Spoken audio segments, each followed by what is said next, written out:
विश्वनाथ भगवान की जय, महाकालेश्वर भगवान की जय, ओंकारेश्वर भगवान की जय, कुबेरेश्वर महादेव की जय। हर हर महादेव, हर हर महादेव, हर हर महादेव। काशी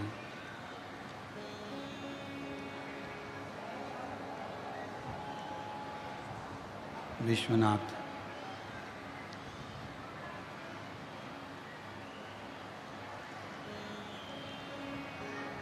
ओगरदानी तरकालदर्शी कैलाशी अविनाशी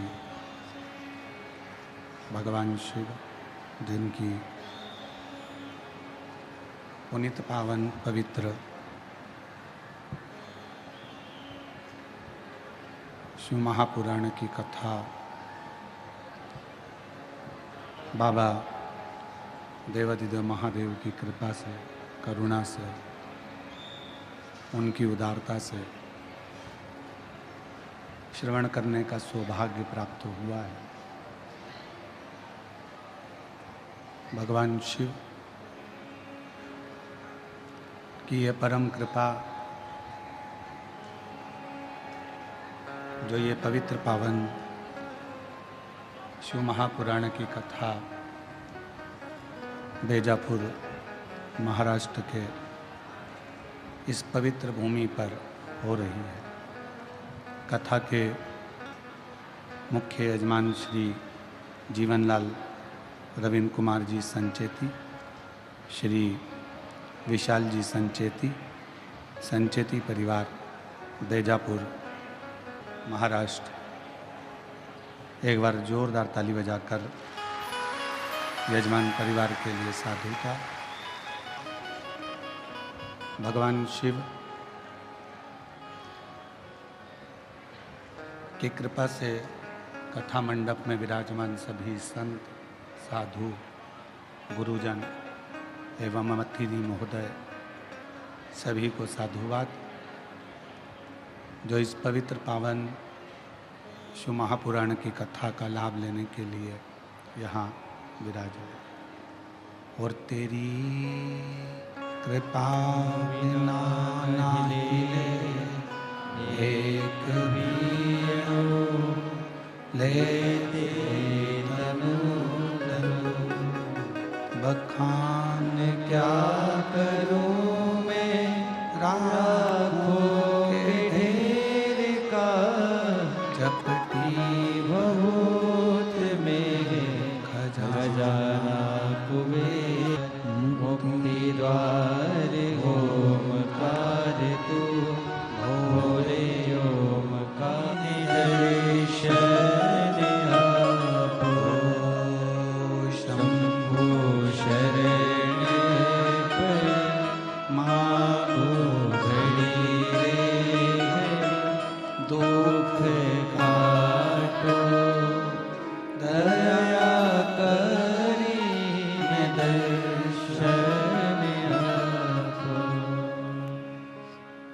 थोड़ा सा भजन, थोड़ा सा स्मरण, थोड़ा सा मंत्र जाप भी मानव शरीर के लिए बहुत है।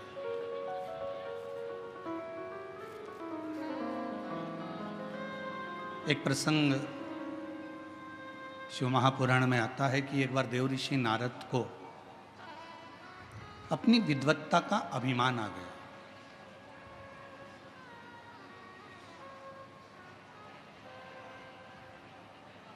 और जब देव ऋषि नारद को अपनी विद्वत्ता का अहंकार आया, देव ऋषि नारद ने भगवान नारायण से जाकर कहा कि जितना मैं भगवान का भजन करता हूं, इतना संसार में रहने वाला कोई व्यक्ति आपका भजन नहीं करता। जितना मैं मंत्र जाप करता हूं, उतना कोई मंत्र जाप नहीं करता। जितनी बार मैं आपका नाम लेता हूं, उतना नाम शायद कोई भी नहीं लेता। भगवान विष्णु ने कहा, हो सकता है कि आपका मंत्र जाप प्रबल हो, आप श्रेष्ठ हो, मना नहीं है।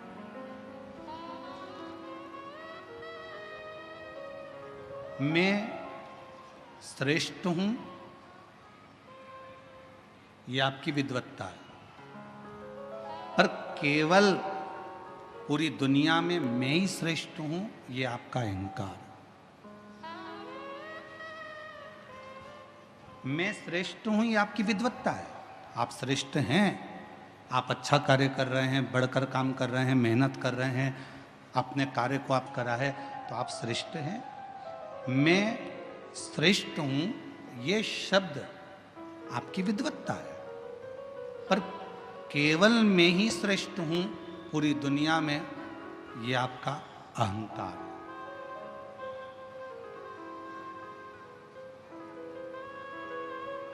शिव महापुराण की कथा तो यहां तक कहती है, आप अगर भगवान की पूजन कर रहे हो, दान कर रहे हो, भजन कर रहे हो, स्मरण कर रहे हो, तो भी भगवान के सामने इतना कि मैं ये दान, ये धर्म, ये पुण्य करता रहूं, और तेरे हाथ की छाया मेरे सिर पर ऐसी बना कर रखना कि मेरा भंडार भरा रहेगा, तो मैं दोनों हाथों से ये लुटाता चलूं।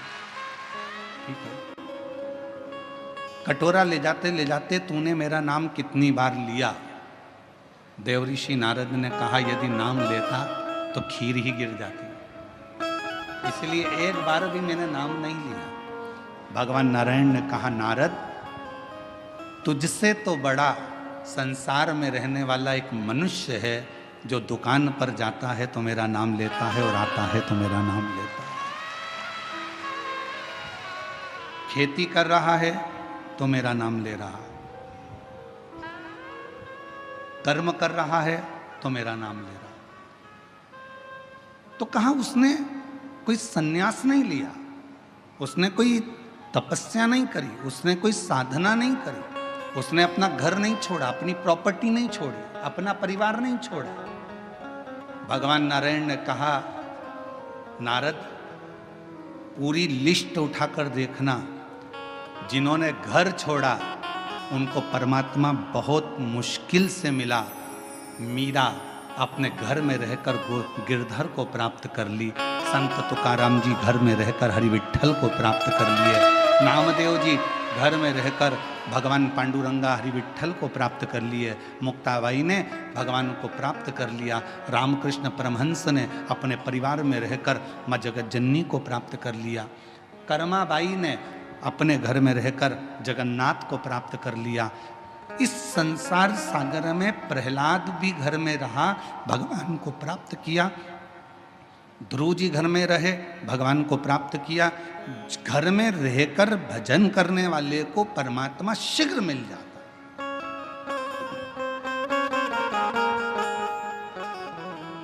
अब तुम्हें भटकना नहीं,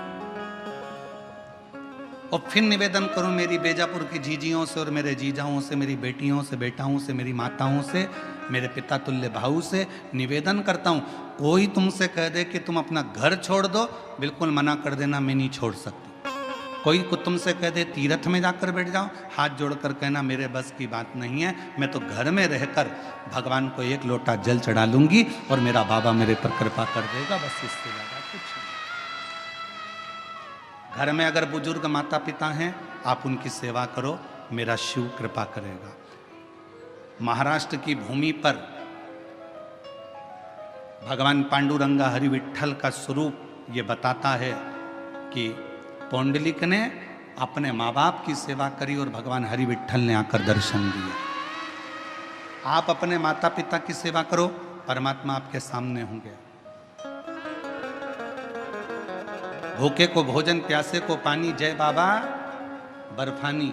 आप सेवा करिए, कोई भूखा है भोजन कराओ, प्यासा है पानी पिलाओ, किसी को औषधि की जरूरत है आप उसका चिकित्सा कराओ, किसी को एजुकेशन की जरूरत है आप उसको एजुकेशन कराओ, उसका फल मिले।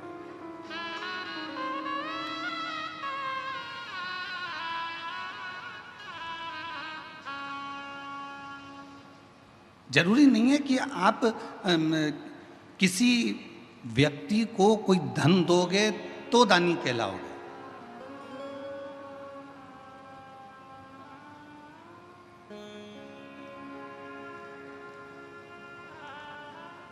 किसी व्यक्ति को कोई धन प्रदान करोगे तो दानी कहलाओगे, वो जरूरी नहीं है। दानी की एक निशानी और होती है, अपने मोहल्ले में, अपनी कॉलोनी में, अपने परिवार में, अपने कुटुंब में अगर कोई को शिक्षा की ज़रूरत है और उसके पास में एजुकेशन का पैसा नहीं है, अपने धन में से कुछ रुपए निकाल कर उसके कॉलेज की फीस, उसके स्कूल की फीस, उसका ड्रेस, उसकी किताबें, अगर 2-5 साल आपने उस बच्चे का, उस बेटी का हाथ पकड़ लिया और उसकी अच्छी एजुकेशन करा दी, अगर वो बच्चा इंजीनियर बन गया, डॉक्टर बन गया, कलेक्टर बन गया, आईजी, डीआईजी बन गया, कमिश्नर बन गया, तो वो किसी को भूल जाए वो बात दूसरी है, पर जिसने उसको एजुकेशन में साथ दिया उसको जिंदगी भर नहीं भूलता, वो नहीं भूल पाता।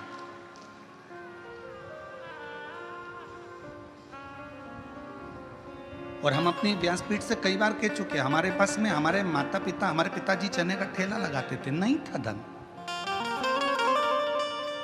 हम 5 भाई बहन का परिवार, पिताजी चने का ठेला लगाते, उसमें भी उनकी आंखों में मोतियाबिंद हो गया था, दिखता नहीं था, ठेला खड्डे में निकल जाता था तो पूरा चना जमीन पे ढुल जाता था। हमारी माँ दौड़ कर जाती थी, चने का पूरा ठेला बीनती, वापिस रखती, घर पर लाकर उसको फिर छांटती, फिर ठेले पर रखती, फिर वो बिकने के लिए जाती।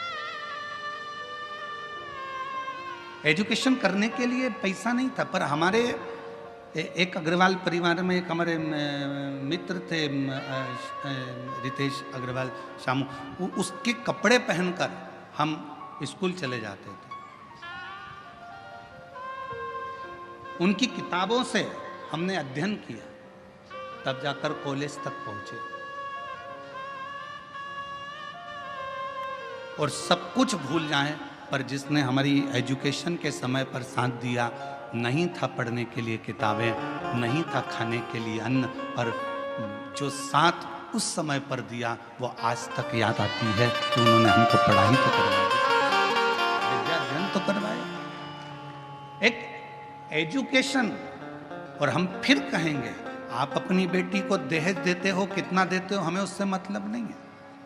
आप अपनी बेटी को कितना दहेज दे रहे हो, गाड़ी दे रहे हो, बंगला दे रहे हो, क्या दे रहे हो, हमें उससे मतलब नहीं है। पर शिव महापुराण की कथा में हिमालय राज ने अपनी बेटी पार्वती का कन्यादान में कोई दहेज नहीं दिया था। शिव जी के विवाह के समय पर कन्यादान में क्या हिमालय राज्य के पास में गाड़ी नहीं थी, बंगला नहीं था, घोड़े नहीं थे, हाथी नहीं थे, अंबर नहीं थे, पीतांबर नहीं थे, सोना चांदी नहीं था, हीरे रतन नहीं थे, सब कुछ था। हिमालय राज ने अपनी बेटी के कन्यादान में अगर कुछ दिया था तो अपनी बेटी को अच्छी शिक्षा देकर भेजा था, और शिक्षा से बड़ा कोई कन्यादान नहीं हो सकता। एजुकेशन से बड़ा कोई दान नहीं दुनिया में, शिक्षा से बड़ा कोई दान नहीं है। आप अपनी बेटी को भले कुछ दो चाहे मत दो, पर उसकी अच्छी शिक्षा कराइए। बेटी को पढ़ना है, पढ़ाई करवाइए। मम्मी मुझे 12th करना है, मुझे इस सब्जेक्ट से करना है, कर बेटा। मम्मी मुझे कॉलेज करना है, कर बेटा। पर इतना मेरी बेटियों से भी निवेदन है, खूब तुम्हारे माँ बाप तुम्हें अच्छी एजुकेशन कराएंगे, तुम्हारे माता पिता तुम्हें पढ़ाएंगे, बस बेटियों से इतना सा निवेदन है, एजुकेशन करते करते तुम अपनी बुद्धि को मत फेर लेना, अपने कन्यादान का मौका अपने माँ बाप को जरूर देना, इतना याद जरूर।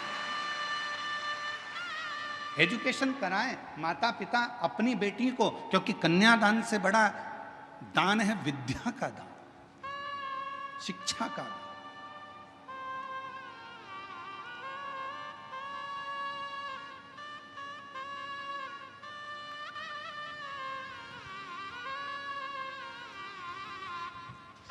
हमारे सीहोर में बिठले सेवा समिति के पास जाकर देखना, आप लोग जो दान करते हो उनके पास का जाके एक रजिस्टर देखना, जिस रजिस्टर में केवल मध्य प्रदेश के नहीं पूरे भारत के कई बच्चे ऐसे हैं जिनकी कॉलेज की फीस, जिनकी स्कूल की फीस, जिनकी किताबें, जिनके ड्रेस बिठले सेवा समिति हर साल दिलवाती और हर साल फीस जमा करके उनको पढ़ाती है, शिक्षा अध्ययन कराती है।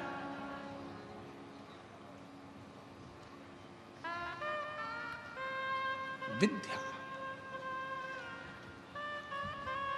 मत दो किसी को कुछ, आपका धन अपने पास में रखो, मना नहीं, पर उस धन का सदुपयोग करो। ये शरीर मिला बहुत अच्छा दिया परमात्मा ने, बड़े सुंदर आप लोग हुए हैं, भगवान ने 2 हाथ भी दिए, 2 पाँव भी दिए, नेत्र भी दिए, श्रवण शक्ति भी दी, जिह्वा भी दी, अपनी एक एक इंद्रियां, 5 कर्मेंद्री, 5 ज्ञान इंद्रिय और 1 मन, 11 इंद्रियां भी परमात्मा ने दिया। ये पूरी इंद्रियां, ये पूरा शरीर जो परमात्मा ने दिया है, इसको सदुपयोग में लगा। व्हाट्सएप चलाते चलाते, फेसबुक चलाते चलाते किसी की निंदा भी लिखी आ जाए तो उस पर कोई कमेंट्स नहीं, नो कमेंट्स, कोई कमेंट्स नहीं।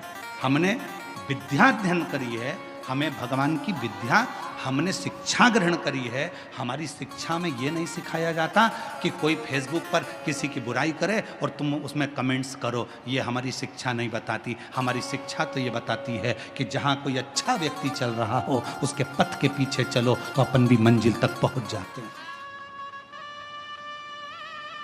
ईर्ष्या कहाँ नहीं होती। कई लोग कहते हैं महाराज जी कलयुग बड़ा बेकार है, हमने कहा कलयुग से अच्छा तो कुछ भी नहीं है। कई लोग कहते कलयुग बड़ा बेकार है, हमने पूछा कलयुग में क्या हो गया, इतने गंदे लोग दिन भर जलते ईर्ष्या रखते। हमने कहा ठीक है, अब तो ये तो तुमने कह दिया कलयुग में हुआ, अब सतयुग का निकालो।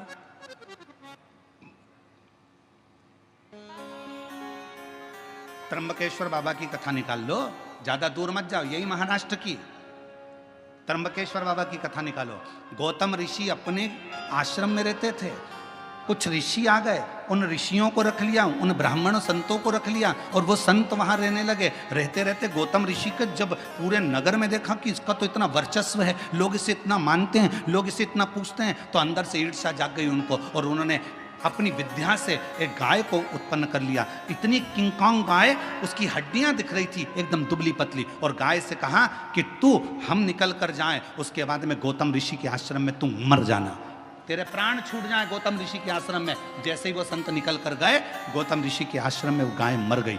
गौतम ऋषि के आश्रम में गाय मरी, उन्होंने वापिस लौट कर आए और गौतम ऋषि पर गौ हत्या का दोष लगा दिया। गौतम बाबा पर गौ हत्या का दोष लगा, गौतम बाबा को जगह जगह भटकना पड़ा।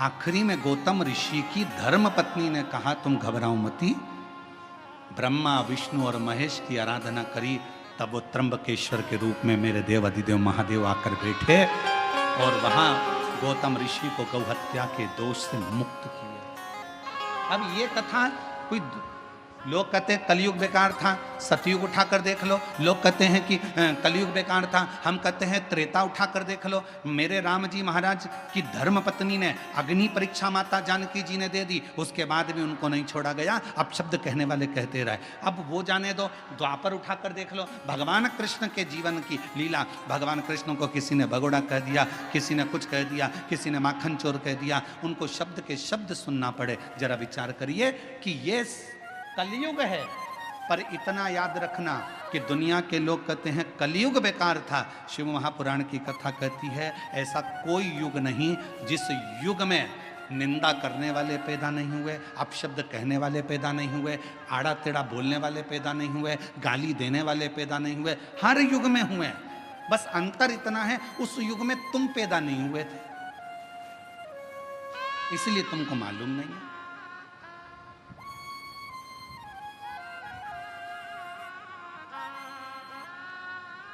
और बची कुची हो तो एक कथा और स्मरण कर लो। भगवान शंकर की नृत्य करती हुई नटराज की मूर्ति किस किस ने देखी है? फोटो या मूर्ति कभी मोबाइल पे या कहीं देखा है? हाथ तो उठाओ जरा, सबने देखा है, रख लो। शिव जी की नटराज की मूर्ति अगर आपने देखी होगी तो भगवान नटराज नृत्य कर रहे हैं और नृत्य करते समय उनके पांव के नीचे एक पुरुष दबा हुआ है। देखा है? जम के तो बोलो, सबने देखा है? आवाज नहीं आई, जम के बोलो जरा। देखा है ना? एक पुरुष जमीन पर लेटा है और भगवान शंकर उस पर नृत्य कर रहे हैं। अब लोग क्या कहेंगे कि भगवान देवाधिदेव महादेव, भगवान शंकर, भगवान शिव, ओगड़दानी शंभु एक पुरुष के ऊपर नृत्य कर रहा। कौन था ये?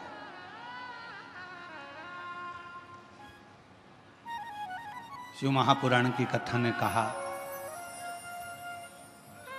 कुछ ऋषियों में भगवान विष्णु और भगवान शिव में कौन बड़ा है उसके लिए विवाद छिड़ गया। और विवाद छिड़ा तो इतना छिड़ा कि वो आपस में लड़ पड़े, खूब लड़े।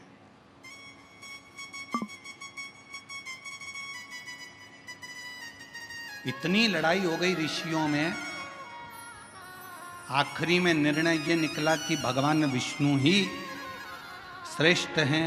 उनकी बुद्धि में ये बैठ गया और उन्होंने शंकर जी को निंदा करना प्रारंभ कर दिया। अब वो शिव जी को व्यर्थ समझने लगे।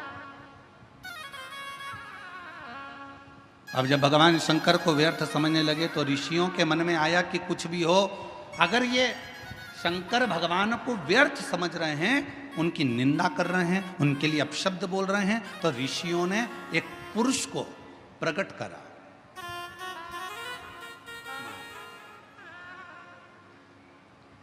जो शिव जी के नटराज की मूर्ति के नीचे जो पुरुष सोया रहता है उसका नाम है अपस्मार। क्या नाम है? जम के बोलो, अपस्मार। फिर से बोलो, अपस्मार। एक पुरुष उत्पन्न किया और पुरुष उत्पन्न कर कर उस पुरुष को आज्ञा दी, जाओ जाकर देवाधिदेव महादेव को समाप्त कर दो। अब उन ऋषियों को समझाए कौन? जिसके अधीन स्वयं काल हो, जो स्वयं कालो का भी काल महाकाल हो, उसे कौन समाप्त करेगा? कौन मारेगा? कहा, ये अपस्मार पुरुष, तुम्हें जाकर भगवान देवाधिदेव महादेव का संहार करना है, उनको समाप्त करना है। अपस्मार पुरुष ऋषियों की वाणी को सुनकर, क्योंकि ऋषियों ने उसको प्रकट करा था, उनकी वाणी सुनकर चल दिया देवाधिदेव महादेव को मारने के लिए।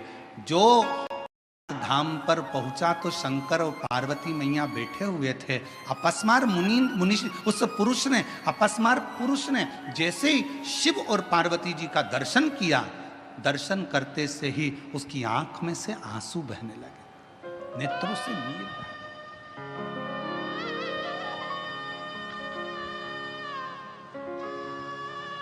शिव जी का ध्यान चले गया और भगवान शंकर का ध्यान गया। शिव जी ने देखा कि ये पुरुष आया है और हमको देखकर रो रहा है, आंख से आंसू बह रहा है।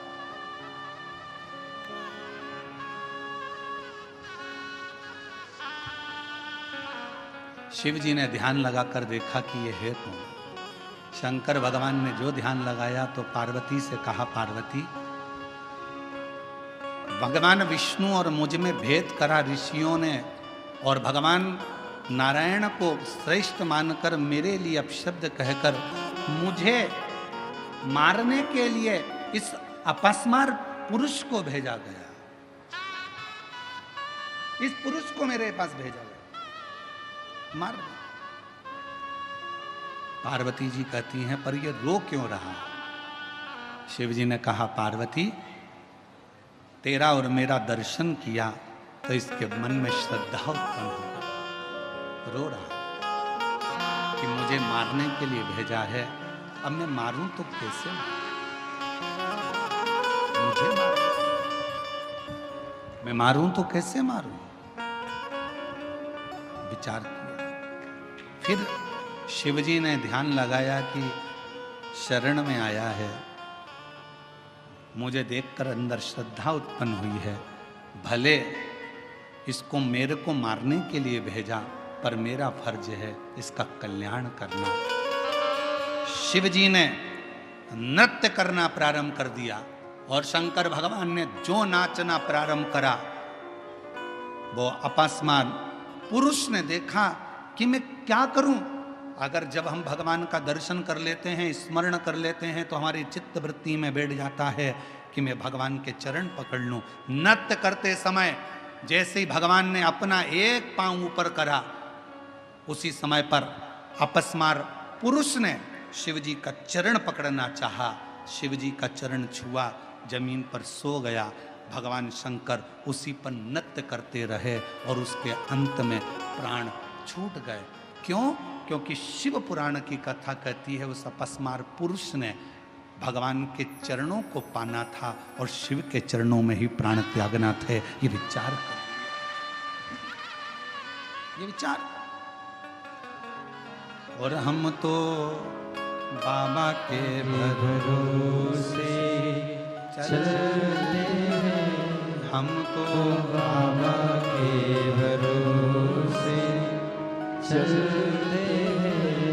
ये दुनिया वाले जलते हैं, ये दुनिया वाले जलते हैं, हम तो बाबा के भरोसे चलते हैं, डमरू वाले के भरोसे चलते हैं, ओ घड़दानी के भरोसे चलते हैं, काशी वाले के भरोसे चलते हैं। उस अपस्मार पुरुष जमीन पर सो गया और भगवान शिव के चरण के प्रहार से आखिरी में उसके प्राण छूटे। असुर था, शिव को मारने के लिए आया था। कोई दूसरे ने पैदा नहीं करा था उसको, ऋषियों के क्रोध ने, ईर्ष्या ने उसको जन्म दे दिया था।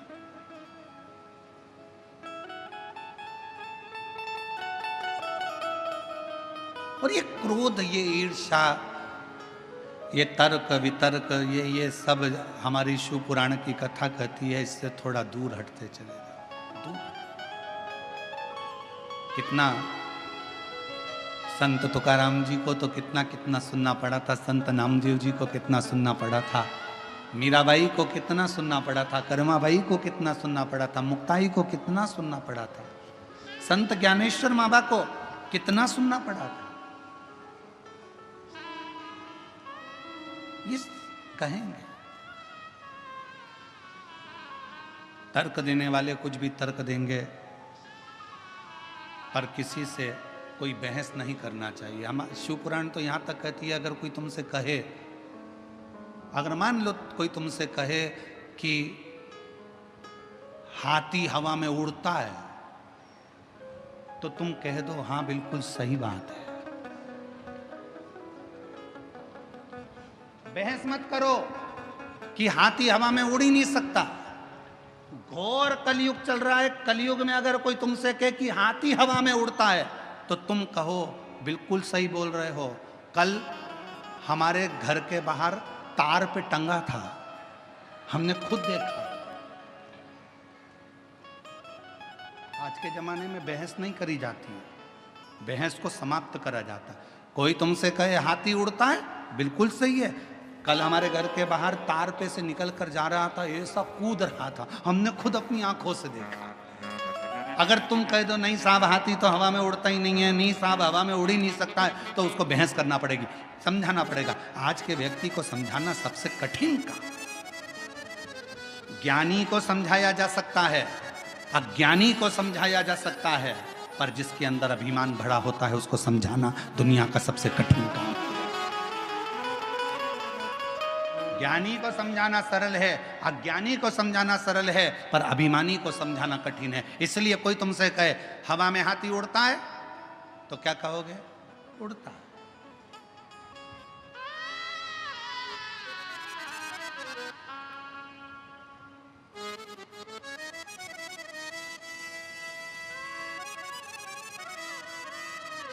अब किससे वो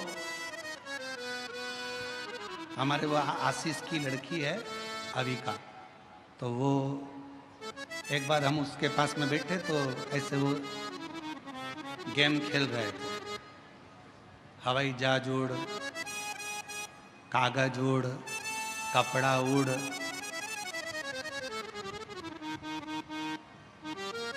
वो भी उड़ा रही थी। अब उड़ाते उड़ाते हमने कह दिया कि चप्पल उड़, तो हमने कहा तुम तो आउट हो गई।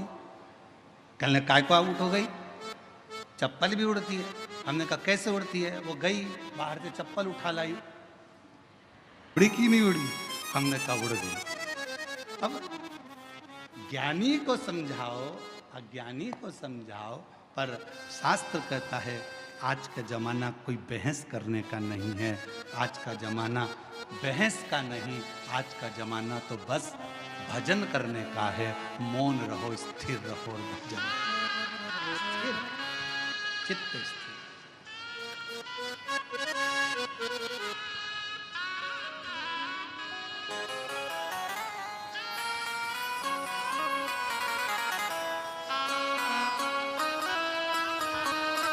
और जितना स्थिर रहकर भगवान की भक्ति में डूबोगे उतना सुख प्राप्त होगा, उतना सुख। जिस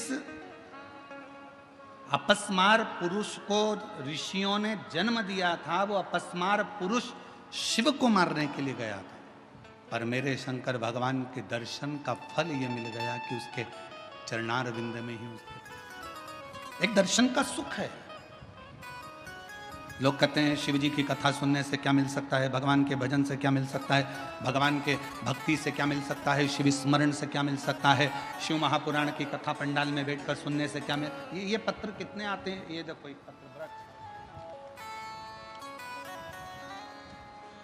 मैं सविता अप्पा साहेब, दारुंटे गांव, हनुमंत गांव, तहसील बेजापुर, जिला छत्रपति संभाजी नगर। मेरा मोबाइल नंबर ये है। मेरी शादी को 19 साल हो गए थे, फिर भी 19 साल में कोई संतान नहीं थी। अस्पताल में डॉक्टरों की सलाह ली पर मुझे समाधान नहीं मिला।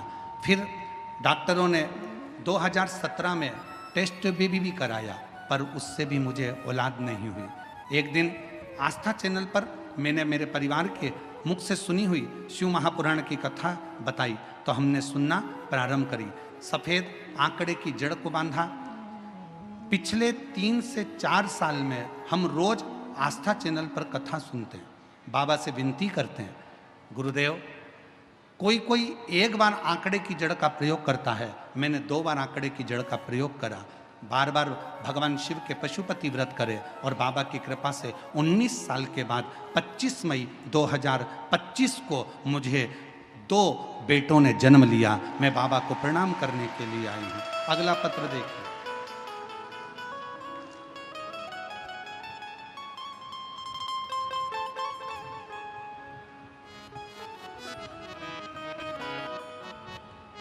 मैं नंदिनी आहिर, पाराला, तहसील बेजापुर, जिला छत्रपति संभाजीनगर की रहवासी हूँ।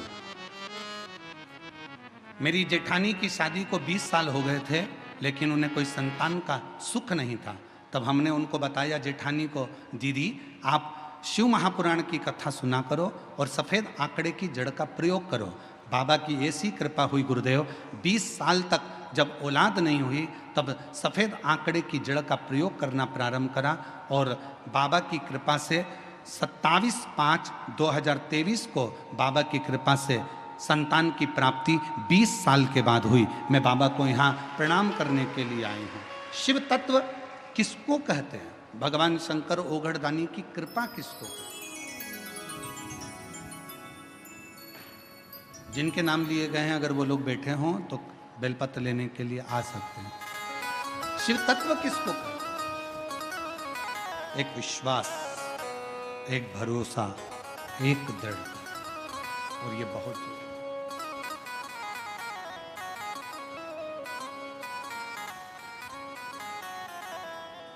जो जैसी भावना लाया वो वैसा ही फल पाया, नहीं खाली उसे लौटाया, वो मन ही मन हर्षाया। जो जैसी भावना लाया वो वैसा ही फल पाया, नहीं खाली उसे लौटाया, वो मन ही मन हर्षाया। और कर दिया माला माल काशी वाले ने, लुटा दिया भंडार काशी वाले ने। कर दिया माला माल काशी वाले ने, लुटा दिया भंडार काशी वाले ने। भगवान शंकर की करी हुई भक्ति जिंदगी में कभी खाली नहीं जाती, कभी नहीं। शिव की करी हुई उपासना कभी खाली नहीं जाती। जो जैसी भावना लाया वो वैसा ही फल पाया, नहीं खाली उसे लौटाया, वो मन ही मन हर्षाया। और कर दिया 20 साल के बाद हुआ है। एक बार जोरदार ताली बजाएं। वाले ने, लुटा दिया भंडार काशी वाले ने, लुटा दिया भंडार काशी वाले ने। कर दिया माला माल काशी वाले ने। जो जैसी भावना लाया वो वैसा ही फल पाया, नहीं खाली उसे लौटाया, वो मन ही मन हर्षाया। और कर दिया माला माल काशी वाले ने, लुटा दिया भंडार काशी वाले ने। जिसने अपनी अवस्था में एक बार भी शिव की आराधना करी है। यहाँ जितने लोग शिव महापुराण की कथा में बैठे हैं, मैं भगवान देवादिदेव महादेव की इस पुराण पर पूर्ण भरोसा कर कर कह सकता हूँ कि आपके माता पिता ने, आपके घर के बुजुर्गों ने जरूर शिव जी की आराधना करी होगी और उन्हीं की कृपा से आप यहाँ शिव महापुराण की कथा में। और यदि आपके घर में भगवान देवादिदेव महादेव ने जमीन दी, जायदाद दी, पत्नी दी, बच्चे दिए, परिवार दिया, अच्छा घर दिया, कुटुंब दिया, तो समझ लेना तुम्हारे माता पिता में से किसी न किसी ने शंकर की आराधना, शिव का मंदिर या शिवालय या शंकर के कोई भक्त जाते हों तो उनको पानी पिलाया हो, भोजन कराया हो, उसका फल इतना रहता है कि घर में से भंडार कभी खाली नहीं होता है, बढ़ता। आज हम संचेती परिवार को बहुत बहुत धन्यवाद देते हैं, श्री जीवनलाल जी को, श्री रविंद्र कुमार जी को, श्री विशाल जी को। ये शिव की उदारता है। और हम विशाल जी को बहुत साधुवाद देते हैं कि ये भगवान शंकर की बड़ी करुणा कृपा।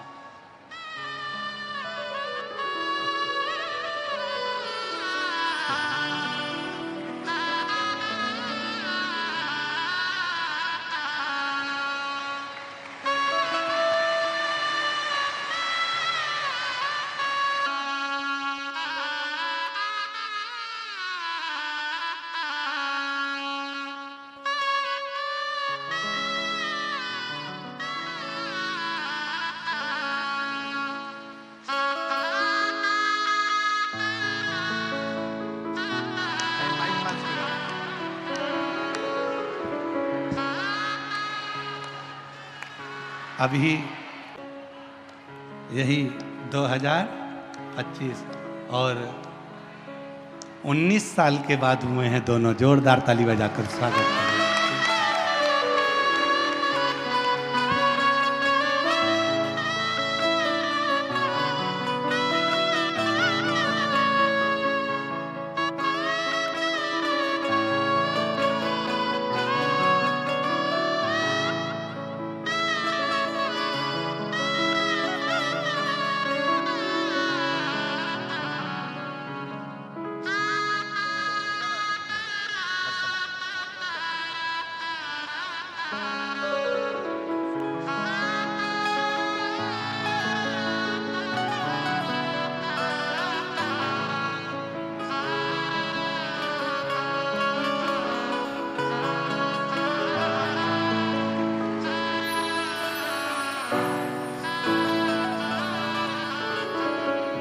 जैसी भावना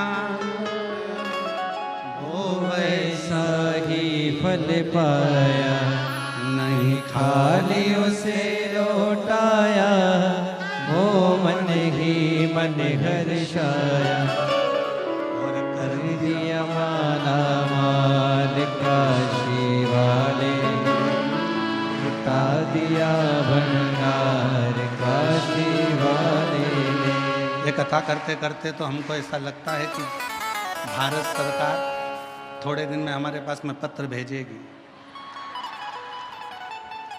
कि तुम वंश की वृद्धि कराते जा रहे हो, हम रोकने का काम कर रहे हैं और तुम 2 बार पशुपति व्रत, 2 बार सफेद आंकड़े की जड़, तो जुड़ना ही दिएगा।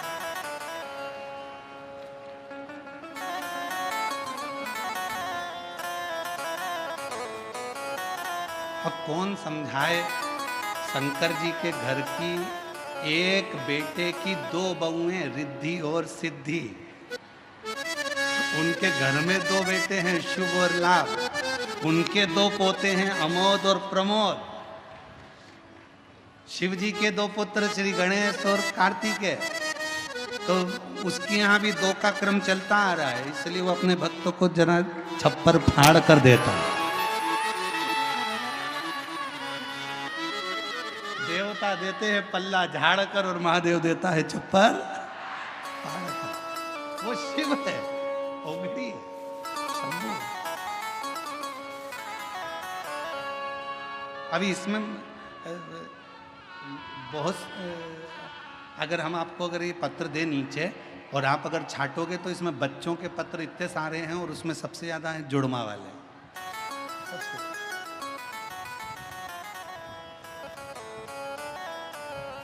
शिव शिव है।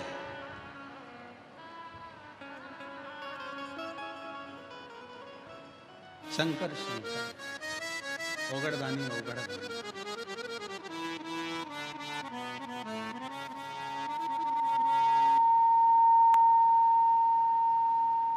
तेरे दरबार की बाबा निराली शान देखी है, वो जुड़मा और आ रहे हैं, वो देखो जुड़मा और आ रहे हैं, भी दो।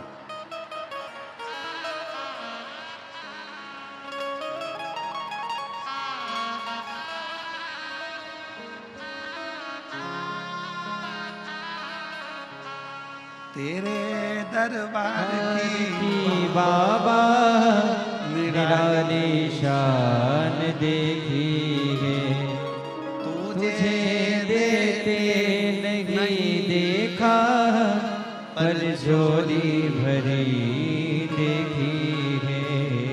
मुख दुनिया मोड़ेगी बाबा, तू मुखड़ा ना मोड़, मेरी दुनिया मोड़ेगी बाबा, तू मुखड़ा ना मोड़, मेरी लगी भरी नो बाबा, तू बेना हो। शिव कथा कर रही। हम श्री विशाल जी संचेती जी को, उनके श्री जीवनलाल जी को, श्री रविंद्र कुमार जी संचेती जी को बहुत धन्यवाद देते हैं कि आपने अपने पूर्वजों के उद्धार के लिए, अपने दादा परदादा के उद्धार के लिए एक शिव महापुराण की कथा कर कर पूरे कुल को पार। अगर भगवान धन दे, और भगवान अगर धन के साथ में हृदय दे, तो अपने पूर्वजों के उद्धार के लिए जिंदगी में एक बार शिव महापुराण की कथा जरूर करो और कराओ, स्मरण करो अपने जीवन में। शिव शिव है, उसकी उदारता, उसकी करुणा, कृपा। शिव कथा कर रहे हैं।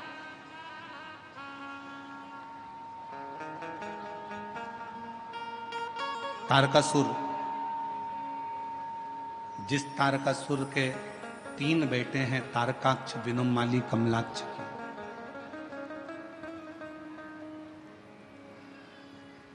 तारकाक्ष, विदुमाली, कमलाक्ष की 3 पुत्र हैं।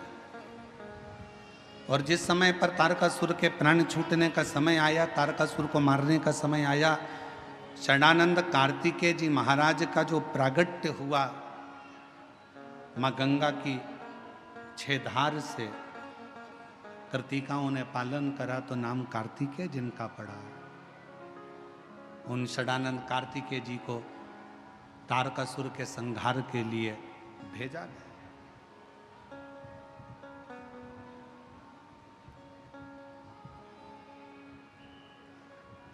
तुम जाओ, इस तारकासुर का संहार करो।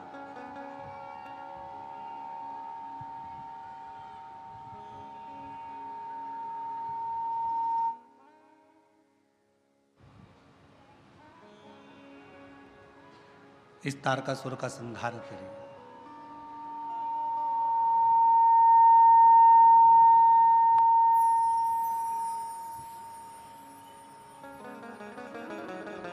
षडानंद कार्तिकेय जी जाने लगे। माँ दुर्गा भवानी जगतधात्री, माँ दुर्गा अम्बा ने रोक लिया, माँ जगतधात्री ने रोक लिया। तारकासुर को मारने के लिए कार्तिकेय जी जा रहे हो, थोड़ा ठहरो।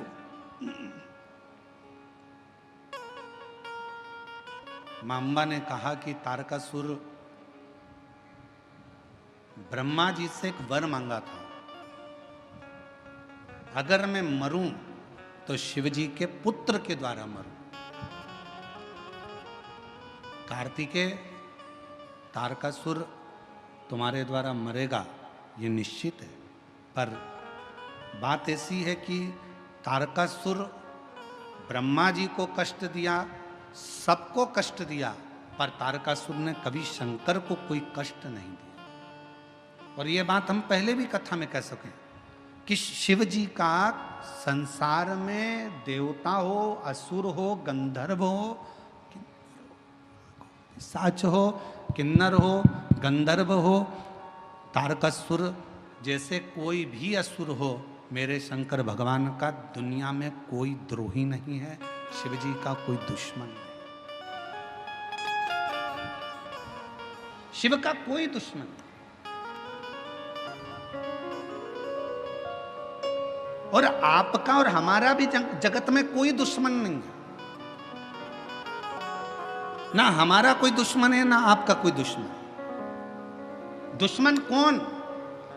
आपका भी कोई दुश्मन नहीं है, हमारा भी कोई दुश्मन नहीं है। दुश्मन किस चीज का है?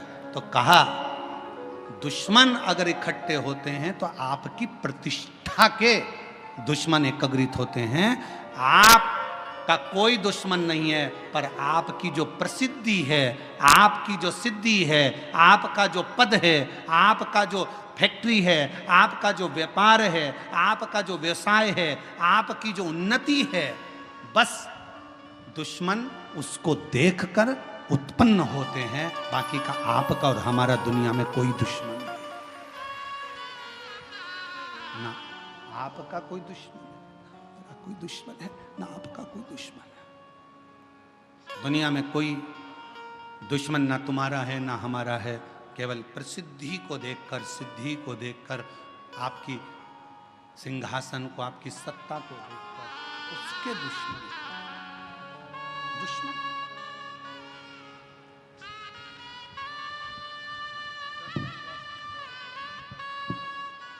10 साल के बाद हुए। एक बार जोरदार ताली बजाएं दोनों।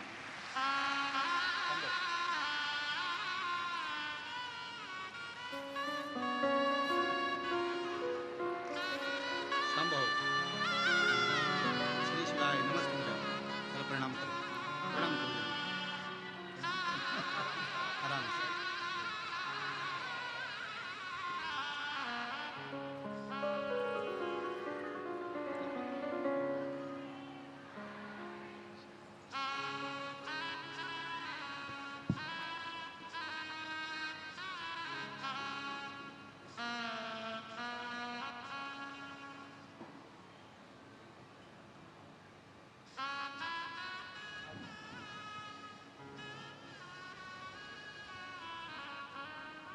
जिस पर भी हो गई तेरी कृपा करुणा वो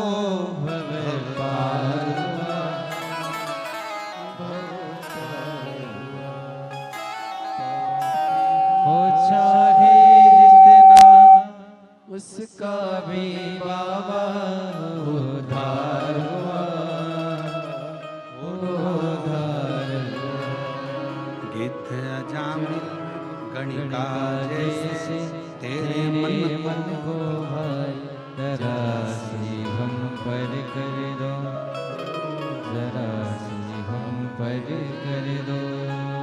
तेरी कृपा का क्या है भरोसा कब किस पर हो जाए, जरा सी हम पर कर दो, जरा सी हम पर कर दो।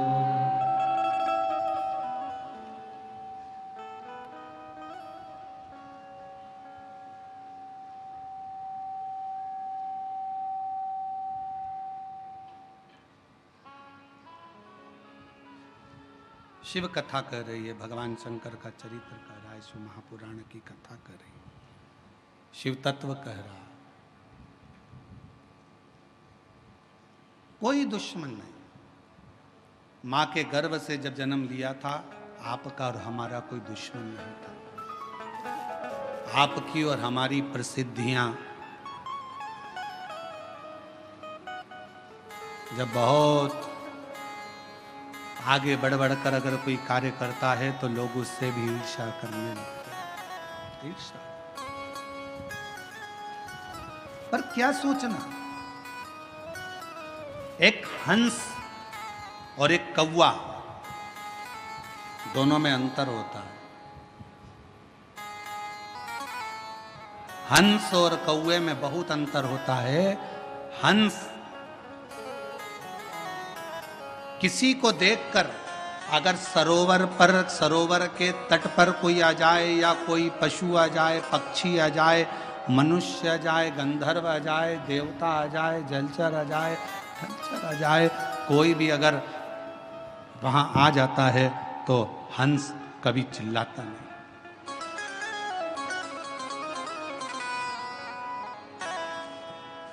हंस कभी नहीं चिल्लाएगा, आवाज नहीं करेगा। हंस किसी की अगर गलती भी कर दी है, शंभो शंभो शंभो, अगर गलती भी कर दी है, अगर किसी ने कुछ गलती भी कर दी है तो भी हंस चिल्लाएगा नहीं, हंस बोलेगा, हंस शब्द नहीं करेगा, क्योंकि वो हंस है। और कौवे का क्या काम है? कौवा, किसी ने कुछ करा और कौवे ने चिल्लाना प्रारंभ करा। दो तरह के मनुष्य होते हैं, एक हंस स्वभाव का होता है, किसी की बुराई देखकर भी उसकी बुराइयों को सामने नहीं कहता। इस शिव महापुराण की कथा में से ये सीख लो, बहू अगर गलती कर रही है तो उसको एकांत में ले जाकर समझाओ, बेटा तुमने ये गलती करी। बेटे ने गलती करी है तो उसको एकांत में ले जाकर समझाओ कि तुमने गलती करी। भाई गलती करे, उसको एकांत में ले जाकर समझाओ कि तुमने ये गलती करी। देवरानी जेठानी कोई गलती करे तो एक दूसरे को एकांत में ले जाकर समझाया जाए कि तुमने ये गलती करी है।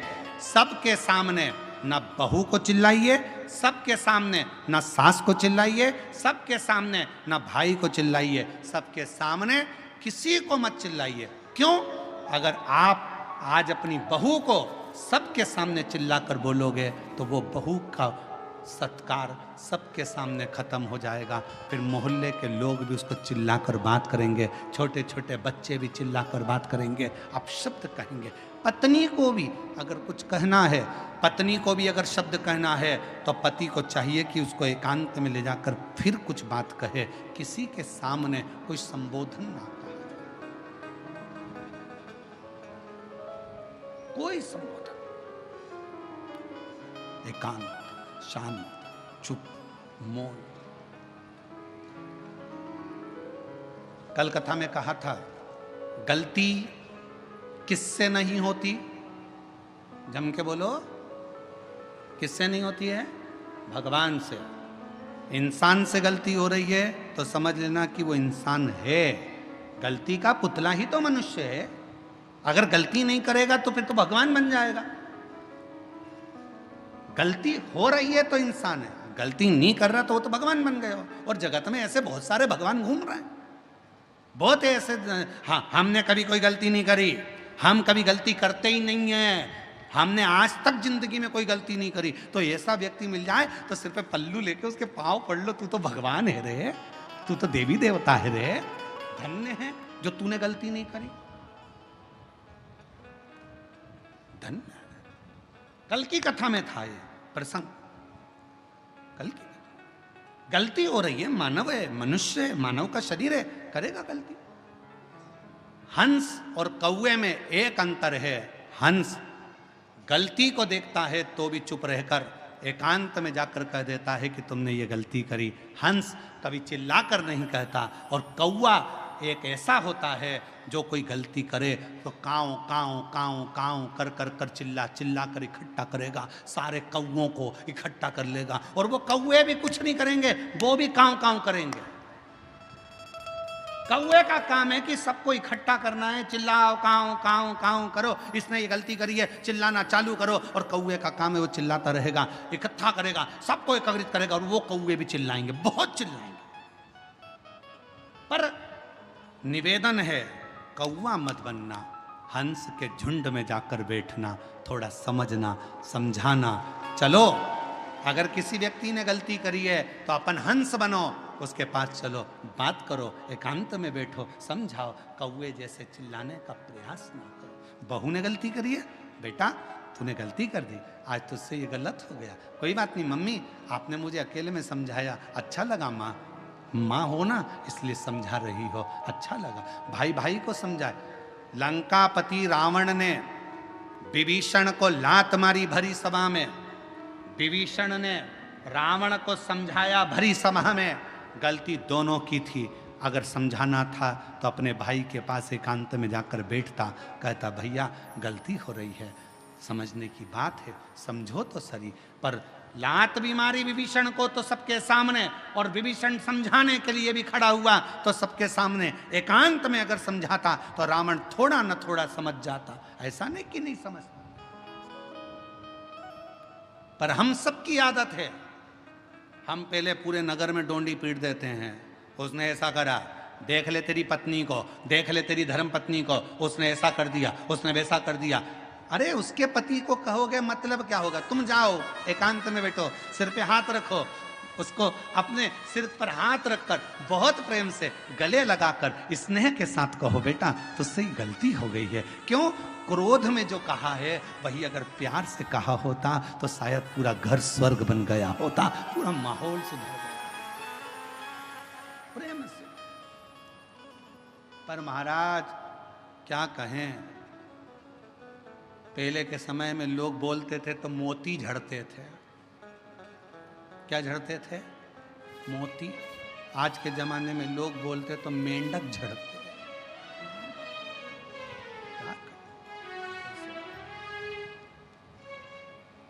स्नेह करो।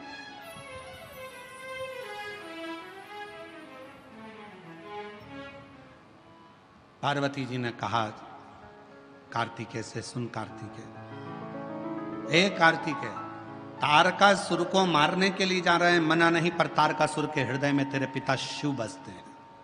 असुर है वो, राक्षस है वो, पर उसके दिल में शिव बसा है। शंकर उसके हृदय में बैठा।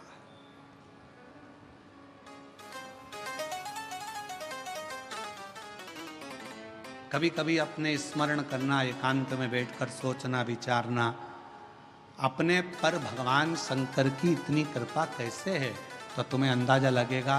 तुम्हारे जो पिताजी थे, तुम्हारी जो माताजी थी, या तुम्हारे जो बुजुर्ग थे, उनमें से कोई ना कोई शंकर का भक्त था, इसलिए शिव ने करुणा कर रखी है। पिता को जो वचन दिया, पिता ने एक लोटा जल चढ़ाया, पिता ने भूखे को भोजन कराया, पिता ने प्यासे को पानी पिलाया, पिता ने शंकर के मंदिर में आनंद कराया, तो भगवान शंकर ने भी कह दिया कि तुम अगर चले भी गए तो तुम्हारी औलाद की रक्षा करना और उसको धन और वैभव देना हमारी जवाबदारी। तो हम उसका नाम कुबेरेश्वर महादेव है, तो देता।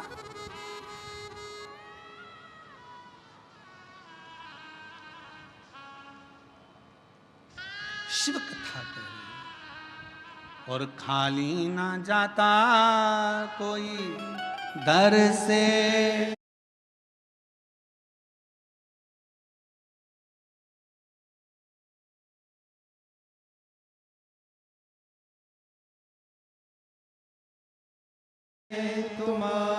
आप जिस भावना से सम्मुख में आओ, शिव की साक्षी में एक लोटा जल चढ़ाओ, बेलपत्र की साक्षी रखो, बेलपत्र का स्मरण। कितना सुंदर एक प्रसंग आता है शिव महापुराण का, एक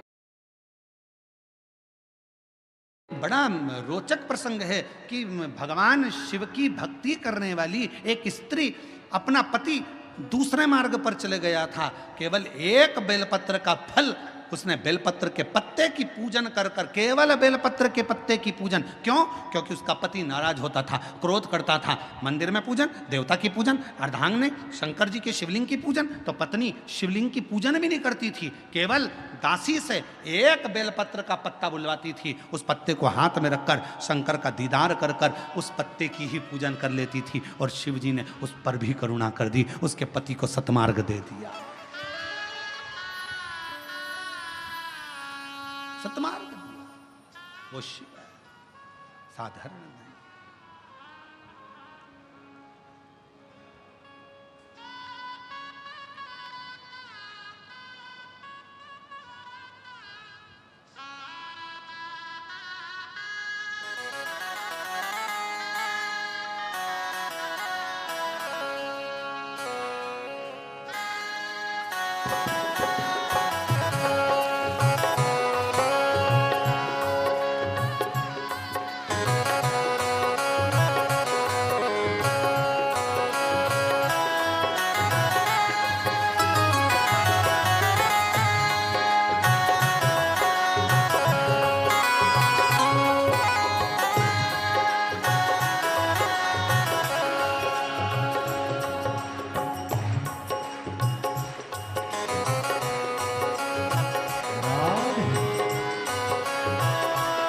ताली सेवा देते हुए बड़े प्रेम से।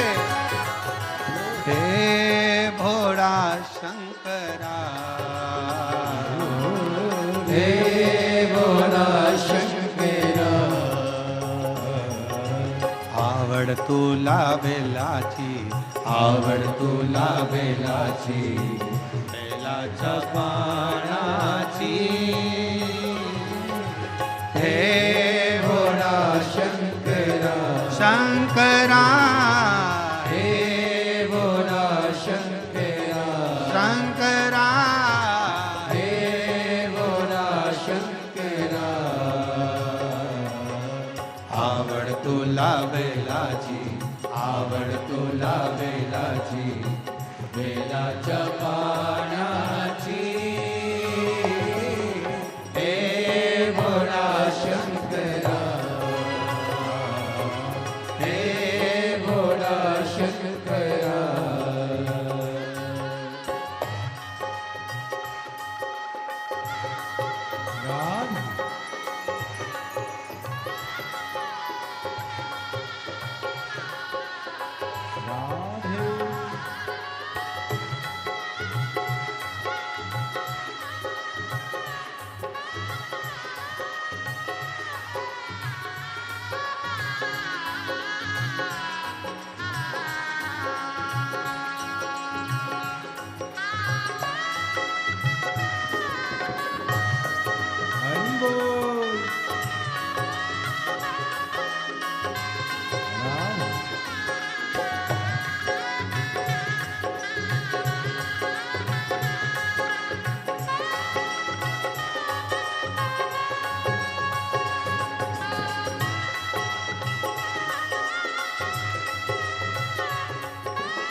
त्रिशूल डमरू हाथी, संग नाचे पार्वती।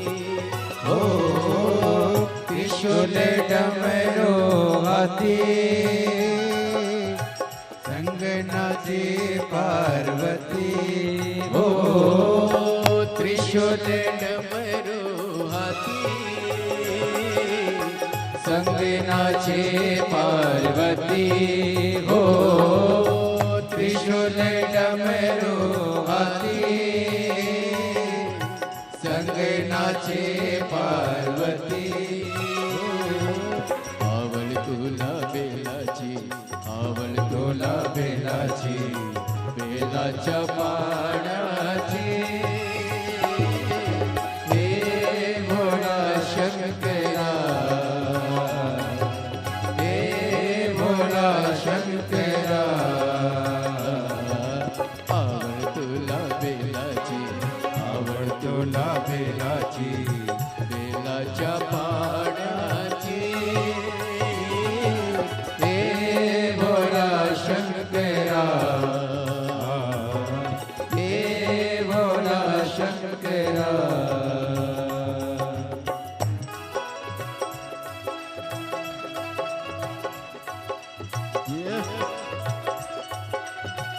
राधे शंभो राधे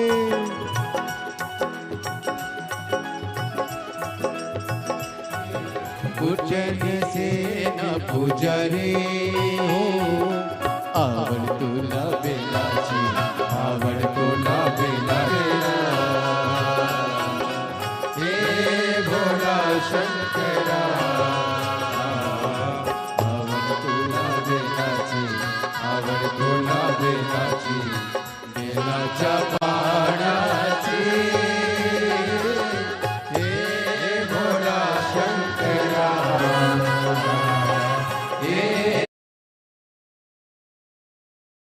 हे भोला शंकरा शंकरा हे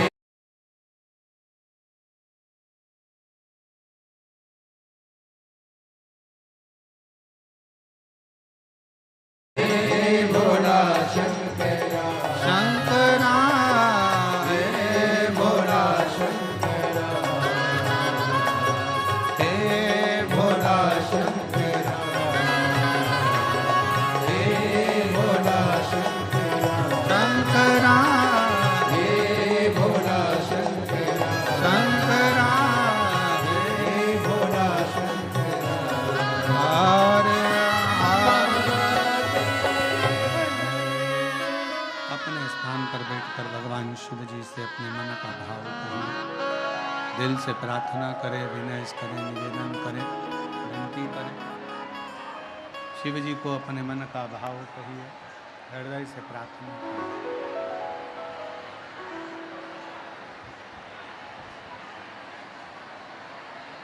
जहां भी जगह मिले वहां बैठ जाएं।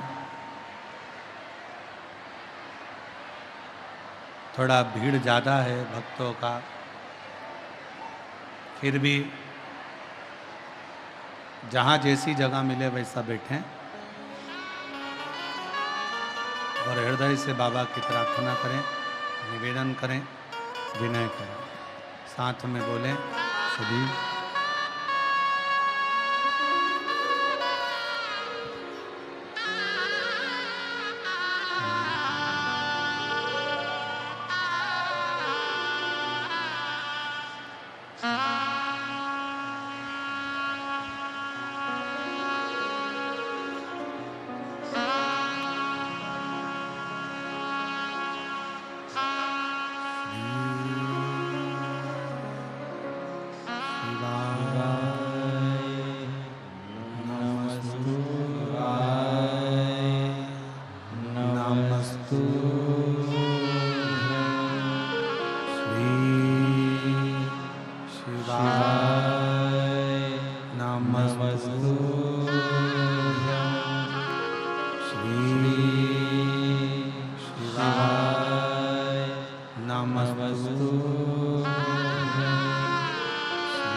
दुख काटो हमारा ओ भोला, सब दुख काटो हमारा। शिव शंकर जपो तेरी माला, बाबा जपो तेरी माला, भोला सब दुख काटो हमारा। भोला सब दुख काटो हमारा। देश है मंगल मंगलकारी, देश है मंगल मंगलकारी। शमशान वासी हमारा, शमशान वासी हमारा। ओ भोला सब दुख काटो हमारा। ओ भोला सब दुख काटो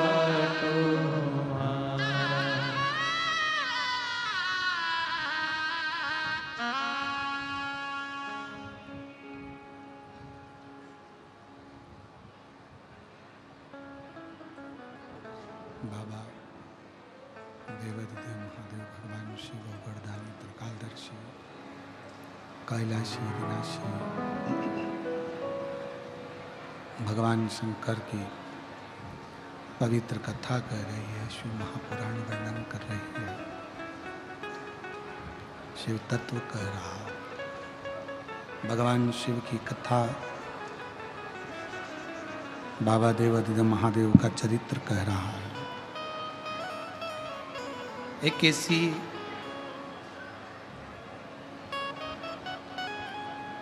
स्त्री की कथा बेलपत्र शिव महापुराण की कथा में आती है।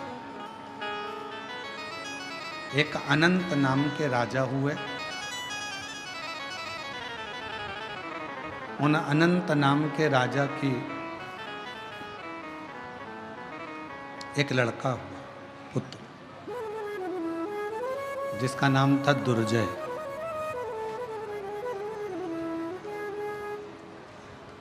और दुर्जय बड़ा पराक्रमी था, वीर था। संपूर्ण अपना जो क्षेत्र था, अपना जो प्रदेश था, उस प्रदेश की रक्षा दुर्जय करा करता था। दुर्जय का विवाह एक सुंदर कन्या के साथ हो गया। दुर्जय की पत्नी बड़ी सहनशील, भामनी उसका नाम था।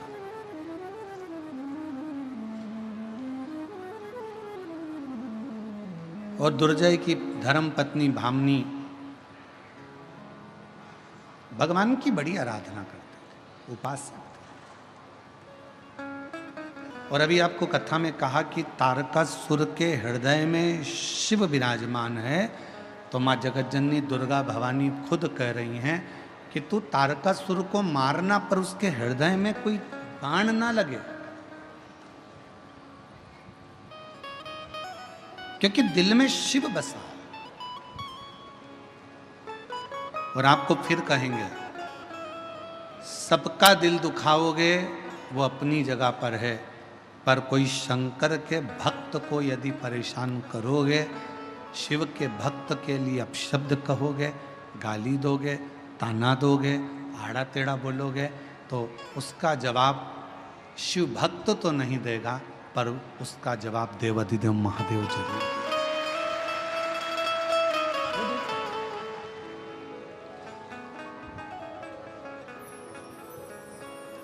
कूर्म पुराण का ये चरित्र कह रहा है। दुर्जय की जो पत्नी थी भामनी, वो बड़ी धर्मात्मा थी, पुण्यात्मा थी। जैसे अभी कथा में कहा, दादा परदादा कोई पुण्य कर कर चले जाते हैं, उसके पुण्य का फल हमको भोगने को मिलता है। अपने पिता के कोई पुण्य होंगे, उसका फल अपने को भोगने को मिलता है। अपनी माता के कोई पुण्य होंगे, उसका फल अपने को भोगने को मिलता है। कोई पूर्व का, फिर वही माता गई, कोई पिछले जन्म के अच्छे कर्म मुझे बाबा तेरा साथ मिला। कोई पिछले जन्म के अच्छे कर्म मुझे बाबा तेरा साथ मिला। जहाँ सारी दुनिया झुकती है, जहाँ सारी दुनिया झुकती है, मुझे वो आली दरबार मिला, दरबार मिला। कोई पिछले जन्म के अच्छे कर्म मुझे बाबा तेरा साथ मिला। कोई पूर्व समय की कोई अच्छी कृपा होगी, दादा परदादा पिता माता की कोई पुण्याई होगी, जो ये सुख मिला। और कितने किस्मत वाले हो बेजापुर वालों कि जिस आषाढ़ी के महीने में पूरे महाराष्ट्र के ही नहीं पूरे भारत के लोग दंडी करते हैं, उस आषाढ़ी में आप शिव महापुराण की कथा श्रवण कर रहे हो हरि विठ्ठल की कृपा से।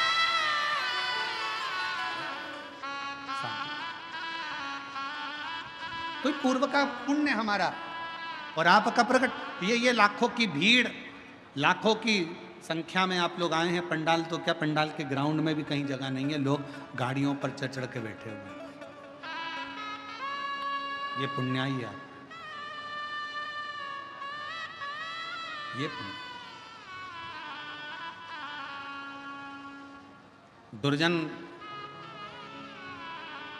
दुर्जय की धर्मपत्नी भामनी, दुर्जय की धर्मपत्नी भामनी शिव क्यों, पर दुर्जय अपने राज्य को संभालता संभालता संभालता संभालता समय बीतता चले गया।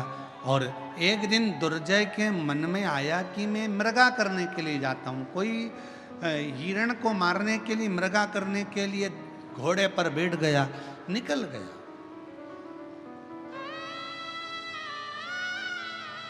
निकल चला। कालिंदी नदी के तट पर पहुंचे, मां यमुना जी के तट पर पहुंचे तो वहां पर क्या देखा उसने कि एक सुंदर एक स्त्री मां यमुना जी के तट पर बैठी बैठी जल से क्रीड़ा कर रही है, जल क्रीड़ा कर रही है, जल उछाल रही है।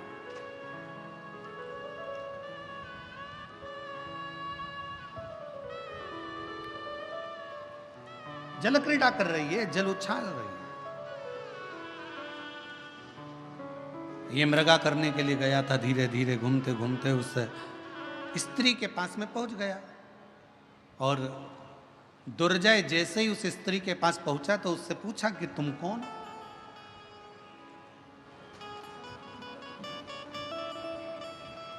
क्या तुम्हारा नाम है, कहां से आई हो, कौन हो तुम?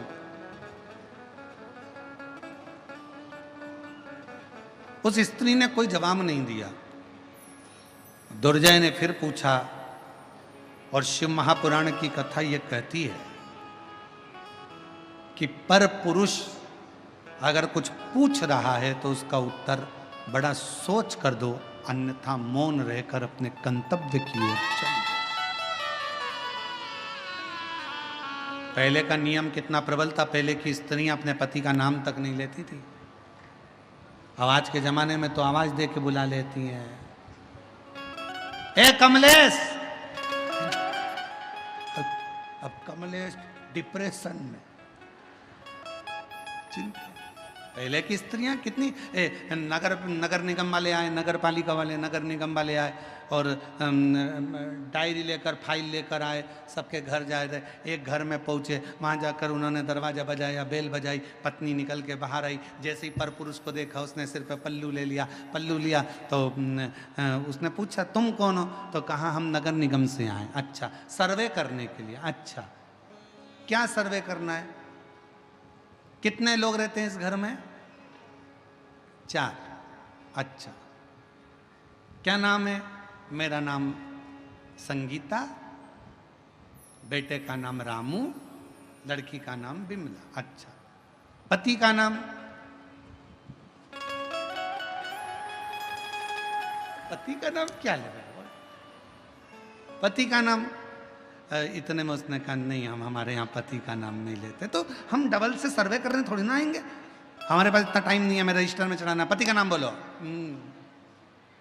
अरे पति का नाम बोलो। फिर उसने पल्लू, अरे नाम तो बताना पड़ता। तुम्हारा पड़ोसी है क्या, ताला लगा है उसके घर में, उधर वाला वो भी ताला लगा। तुम्हारे पति का नाम कौन बताए? मैं तुमको कुछ बताऊंगी, तुम उससे समझ जाओगे। हाँ समझ जाएंगे, बोल तेरे पति का नाम क्या है? तो उसने सिर पे पल्लू लेकर बोला 3 गंजी और 3 गंजी कितनी हो गई? जम के तो बोलो, कितनी गंजी हो गई? 6 गंजी। बस मेरे पति का नाम ये। अच्छा, छगंजी? हाँ, मेरे पति तो समझ में आ, छगंजी। अब कितना पूर्व का समय, आज का समय में कितना अंतर है। और आज के समय में तो पत्नी पति का नाम लेना एक गौरव महसूस करती है। एक कमलेश,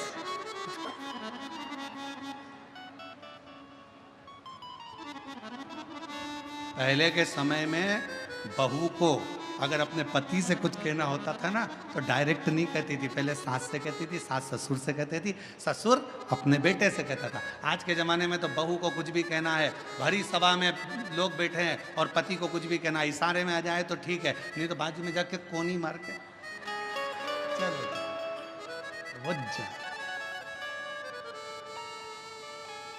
अब दुर्जय की पत्नी बड़ी धर्मात्मा थी बामनी। दुर्जय मृगा करने के लिए गया, यमुना जी के तट पर, कालिंदी नदी के तट पर पहुंचा।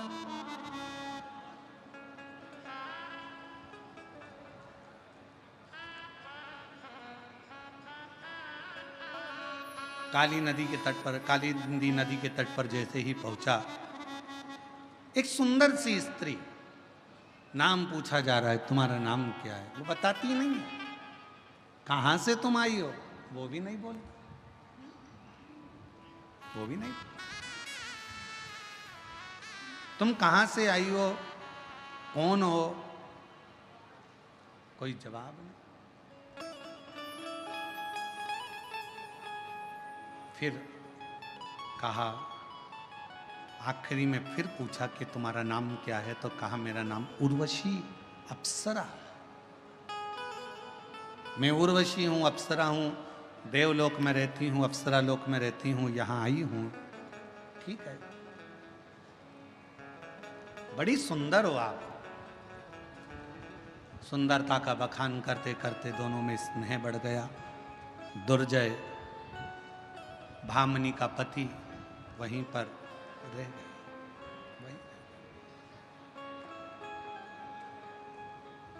6 महीने निकल गए। दुर्जय की पत्नी भामनी इंतजार करती रही कि मेरा पति आएगा, पर 8 महीने निकल गए, पति नहीं। तब 1 वर्ष निकल गया, पति नहीं आया, और उसी उर्वशी अप्सरा के साथ में निवास कर रहा है। उसी उर्वशी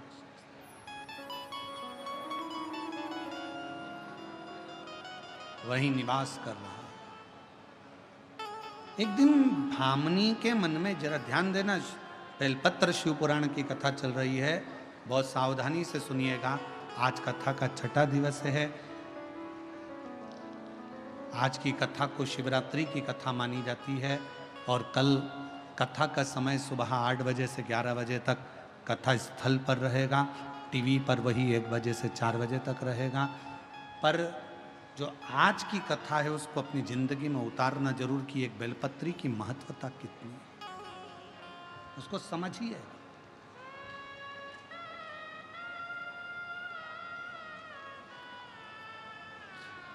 भामनी ने विचार करा कि मेरा पति नहीं है। राज्य को चला रही है भामनी, प्रजा को संभाल रही है भामनी, अपने राज्य को देख रही है भामनी, पूरी प्रजा को संभालने का काम कर रही है भामनी।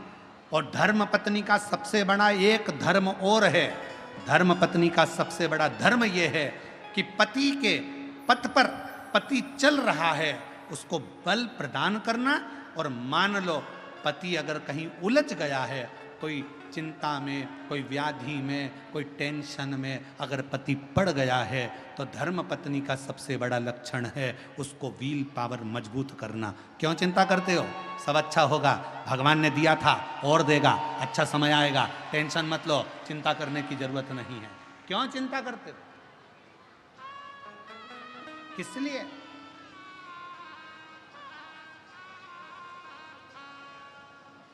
पति अगर कहीं उलझ रहा है, पति अगर कोई चिंता में पड़ रहा है, पति अगर कोई टेंशन में पड़ रहा है, तो धर्म पत्नी एक ऐसी होना चाहिए कि वो अपनी धर्म पत्नी अपने पति से कह दे, तुम्हें चिंता करने की जरूरत नहीं है, सब हो जाएगा, सब हो जाएगा। और तेरी कृपा का क्या है भरोसा, कब किस पर हो जाए जरा करे। ऐसा कौन सा काम है दुनिया का जो नहीं होगा? सब होगा। थोड़ा रुको, शांति रखो, क्यों चिंता करते हो? भामनी ने लगा, मन में भामनी क्या आया कि मेरा पति नहीं, राज्य संभालना है, संभाल रही है, भामनी देख रही है, पूरे राज्य को संभालने का काम कर रही है, संभालती है। श्रावण का महीना आ गया और भामनी को शिव की आराधना करती थी, उसके स्मरण में यह नहीं आया कि कल शिवरात्रि है और वो भी श्रावण की शिवरात्रि है। ये भामनी की चित्तवृत्ति में नहीं बैठी, भामनी की बुद्धि में यह बात नहीं बैठी कि कल शिवरात्रि है। और ऐसा हुआ।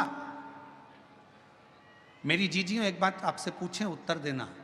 पहले के समय में जब आप शिव पुराण की कथा जब से आपने सुनना चालू करी, जब नहीं, शिव पुराण की कथा जब आप सुनते नहीं थे, पुराने समय की बात निकालो, 10 साल 8 साल 15 साल पहले की, श्रावण के महीने में शिवरात्रि आती है, ये आपको मालूम था क्या? जम के बोलो, नहीं। दुनिया के लोग केवल एक शिवरात्रि को जानते थे, वो महाशिवरात्रि थी। उस शिवरात्रि पर अनुष्ठान करना, पूजन करना, आराधना करना, स्नान कराना, अभिषेक करना, ये जानते थे। पर शिव महापुराण की कथा को सुनते सुनते सुनते सुनते लोगों को ये मालूम पड़ गया 12 महीने शिवरात्रि आती है। दुनिया के लोगों को मालूम पड़ गया 26 प्रदोष होती है। दुनिया के लोगों को मालूम पड़ गया कि सावन के महीने में जो शिवरात्रि आती है वो शिवरात्रि एक ऐसी शिवरात्रि होती है जिस शिवरात्रि पर अगर हम शंकर जी को राजी कर लें तो दुनिया का ऐसा कोई काम नहीं है जो हो नहीं सकता।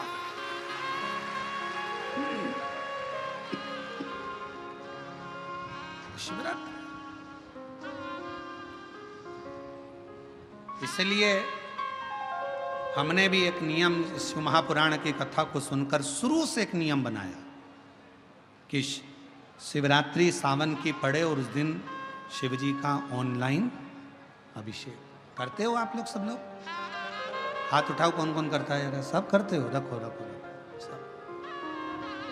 सावन की शिवरात्रि के दिन इसलिए ऑनलाइन अभिषेक रखा, किसी किसी गांव में ब्राह्मण नहीं मिल पाते, किसी किसी गांव में अगर ब्राह्मण मिल भी जाते हैं तो एक घर में पूजन करा पाते, 2 घर में करा पाते, बाकी के घर में कौन कराएगा।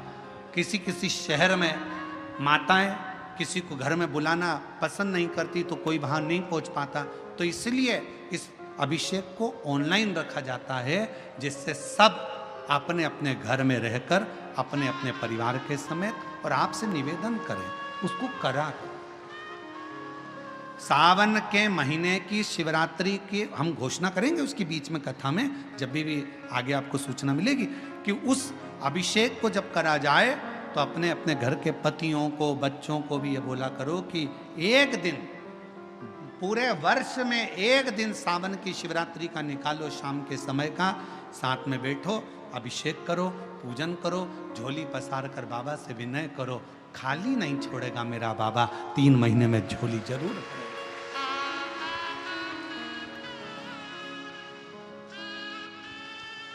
एक पत्र है, देखिए,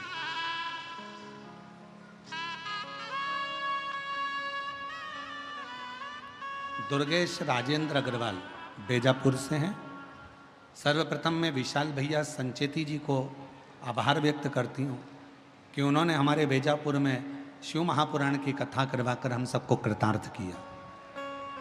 बेजापुर वासियों के दिल से इच्छा थी शिव महापुराण कथा की। मेरी बहन कोमल अग्रवाल सरकारी नौकरी की तैयारी पिछले 4 वर्ष से कर रही थी, परिणाम में 1-2 अंक से रह जाती थी, उसकी नौकरी नहीं लग पाती। पशुपतिनाथ का व्रत किया, शहद वाला बेलपत्र का प्रयोग किया और शिव जी का ऑनलाइन अभिषेक किया। उसकी कृपा से आज मेरी बहन की सरकारी नौकरी लग गई। मैं बाबा को यहाँ प्रणाम करने के लिए एक शिव की आराधना का एक पत्र और है। मेरा नाम राजश्री सुभाष तुपे, मैं तालुका गंगापुर, जिला संभाजी नगर की रहने वाली हूँ। मैंने सरकारी नौकरी के लिए 5 बार अप्लाई किया, बहुत मेहनत भी की, फिर उसका फल नहीं मिला। भगवान के ऊपर छोड़ा। किसी के कहने पर शिव के मंदिर जाना, शंकर की आराधना करना, बेलपत्र का प्रयोग करना प्रारंभ करा। बाबा से विनय करती पशुपतिनाथ का व्रत किया और बेलपत्र पर शहद लगाकर चिपका कर गई और बाबा से जैसा आप कहते हो मेहनत को 4 गुना करो, मैंने अपनी मेहनत को 4 गुना बढ़ाया।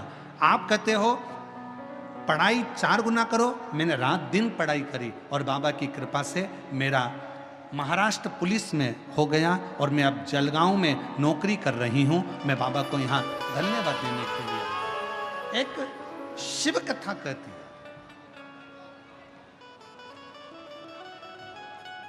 शिव महापुराण की कथा कहती है, भगवान शंकर का चरित्र कहता है, शिव तत्व कहता है। एक तो आपकी मेहनत, आपका परिश्रम, दूसरा आपका विश्वास, आपकी दृढ़ता और शिव की आराधना, ये फल देती है, फल प्रदान करती। और शंभो शरण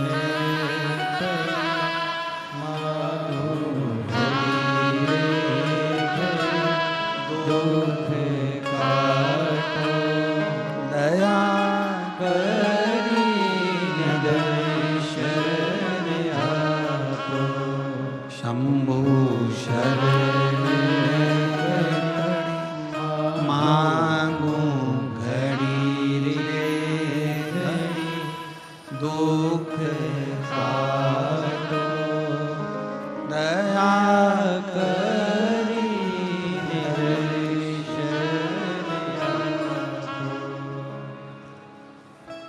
उस रानी को, भामनी को ध्यान नहीं था कि कल शिवरात्रि और वो भी सावन की है। उसकी चित्तवृत्ति में ये नहीं, सावन का महीना चल रहा है। भामनी ने विचार करा मेरा पति नहीं है बाज में, साल भर हो गया पति को गए हुए, आता नहीं है। दुर्जय को ढूंढ ढूंढ कर थक गए पर मिलता नहीं। कहाँ जाए? घर के लोगों का क्रोध, भामनी शिवलिंग की पूजन करने के लिए मंदिर ना जा सके।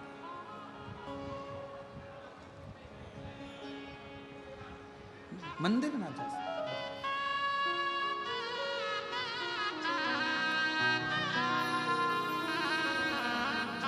बेटी की नौकरी लगी है, एक बार जोरदार ताली बजाकर स्वागत करें। शिव शिव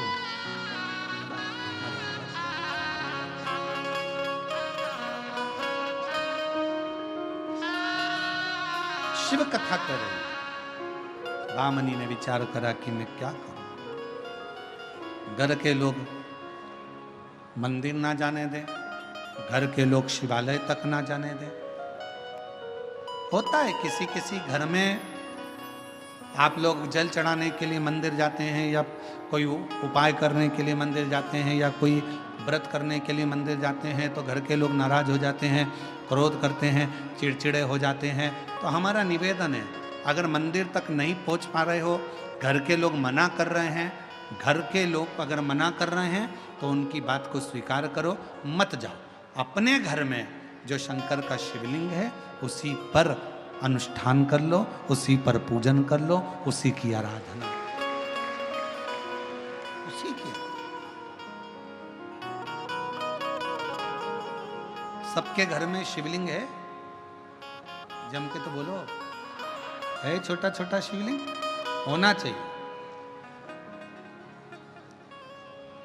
घर के अंदर अगर छोटा सा शिवलिंग है तो तुम्हारे यहाँ आने वाली सारी विपदा, घर में कैसा भी वास्तु दोष हो, कैसा भी पितृ दोष हो, कैसा भी कालसर्प दोष हो, और दुनिया का व्यक्ति कितना भी टोना करे, टोटका करे, दुनिया का व्यक्ति कितना भी तुम्हारे लिए चौकी बिठाए, चाहे कितना भी गलत करे, अगर घर में शिवलिंग विराजमान है, किसी की सामर्थ्यता नहीं है कि उस पर कुछ हो सके। शिवलिंग का सबसे पहले के समय में लोग कहते थे कि घर में शिवलिंग है तो सूना मत छोड़ना, रोज जल चढ़ाना जरूरी है, पूजन करना शिव महापुराण की कथा कहती है, घर के अंदर अगर शिवलिंग है, तुम 2 महीना, 5 महीना, 4 महीना, 6 महीना, 3 महीना, 1 साल, 15 दिन, 20 दिन के लिए अगर मान लो बाहर भी जा रहे हो, कहीं चले भी जा रहे हो, तो चिंता करने की जरूरत नहीं है।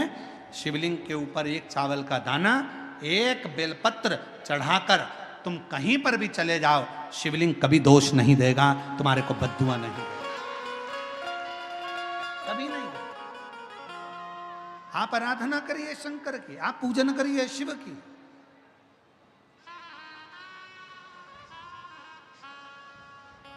और मेरे भोले तेरा सहारा है, मेरे भोले तेरा सहारा है, मेरी नैया का तू किनारा है, मेरी नैया का तू किनारा है, मेरे बाबा तुझे पुकारा है, मेरे बाबा तुझे पुकारा है, मेरी नैया का तू किनारा है, मेरी नैया का तू किनारा है। शिव पुराण कर रही है, शंकर जी की कथा कर रही है।